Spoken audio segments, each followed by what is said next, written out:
Je m'appelle Estelle Duchesne, je suis formatrice en histoire au CAF. L'enseignement secondaire ordinaire de plein exercice repose sur 3 degrés. Le premier degré comporte les premières et deuxièmes communes, ainsi que les premières et deuxièmes différenciées, destinées aux enfants n'ayant pas obtenu leur CEB à la fin du primaire.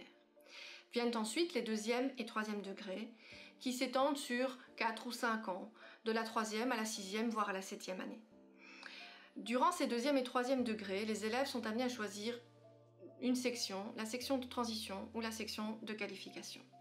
Dans la section de transition, l'objectif est de permettre aux élèves de poursuivre des études supérieures et éventuellement de s'insérer déjà dans la vie active. Cette section de transition est composée de 3 formes, l'enseignement technique de transition, l'enseignement artistique de transition et l'enseignement général de transition.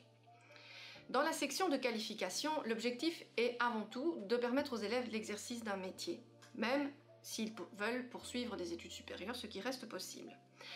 Cette section est composée de 3 formes en fait. On y retrouve le technique de qualification, l'artistique de qualification et le professionnel. Au terme de cette section de qualification, les élèves pourront également obtenir leur CESS et un certificat de qualification ou un certificat de qualification seul, selon la forme d'enseignement qu'ils choisiront. Durant leur cursus, les élèves sont confrontés à diverses reprises à des épreuves externes, certificatives ou non certificatives. Comme leur nom l'indique, les épreuves externes certificatives contribuent à l'obtention d'un certificat. Elles sont voulues et obligatoires pour tous les réseaux et pouvoirs organisateurs. À la fin du premier degré a lieu une première épreuve externe certificative. C'est ce qu'on appelle le CE1D. Il a lieu pour évaluer le français, les mathématiques, les sciences et les langues modernes. Une deuxième épreuve certificative aura lieu, mais cette fois-ci à la fin du troisième degré. C'est ce qu'on appelle le CESS. Pour l'instant, il est organisé en histoire et en français pour les élèves de la section transition. Et il est également organisé en français uniquement pour les élèves qui sont dans la section de qualification.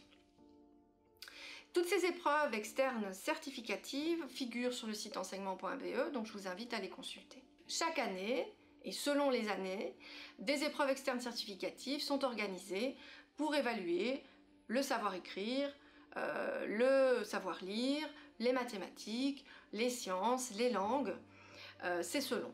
Ces épreuves externes non certificatives, entre guillemets, ne comptent pas pour le bulletin dans le sens où elles sont davantage diagnostiques. Elles donnent des informations sur l'état des acquis des élèves à un moment de leur cursus. Ces épreuves, donc non certificatives, sont tout de même très intéressantes. Elles ont été organisées en 2015 par exemple en français, en 2015 en histoire géo, en 2016 en français, en 2017 en mathématiques, et leurs résultats donnent vraiment des indications intéressantes pour les équipes éducatives.